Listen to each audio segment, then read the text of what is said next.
Hoje eu tô aqui para falar de um plugin, cara, que é extraordinário e essencial em todas as minhas mixagens, que é o SUF 2, cara, da OK Sound. Cara, não dá para deixar esse plugin de fora, hora nenhuma. É um plugin mágico, resolve problema, e tô aqui para mostrar como eu resolvi na música do Hungria. Se liga. Estamos aqui com o plugin, cara. Tô aqui com a sessão aberta da música Contramão do Hungria. Então se liga aí que eu vou mostrar para vocês o que o SUF faz antes e depois, né? O porquê que eu gosto tanto. Então você vem aqui, ó.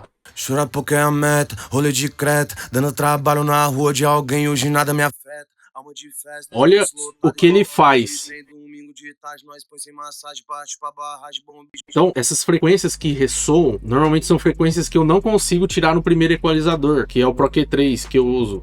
Então, tipo, aqui eu tenho o Pro Q3, então, cara, normalmente eu não consigo tirar essas frequências aqui. Não todas, mas aqui eu encaixo um pouco a voz e dou uma equalização cirúrgica. Mas o SUF, ele é mais cirúrgico ainda, porque ele usa uma inteligência artificial própria dele, desenvolvida pela OK Sound, e isso é muito legal, né? Então, tipo...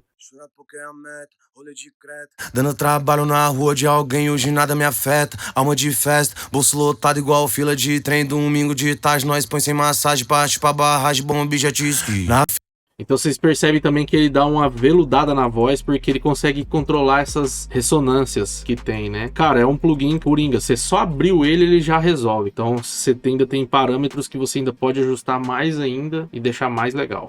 E pessoal, temos aqui também, ó, a possibilidade de você arrendar esse plugin, né? Em 18 vezes de $12,50. Não vai pesar tanto para você ter um plugin extraordinário aí nas suas mix, que resolve, cara. Isso aqui literalmente resolve problemas. Você vai ter uma garantia de suavizar essas frequências ardidas com um plugin, cara, que é usado pelos melhores do mundo, cara.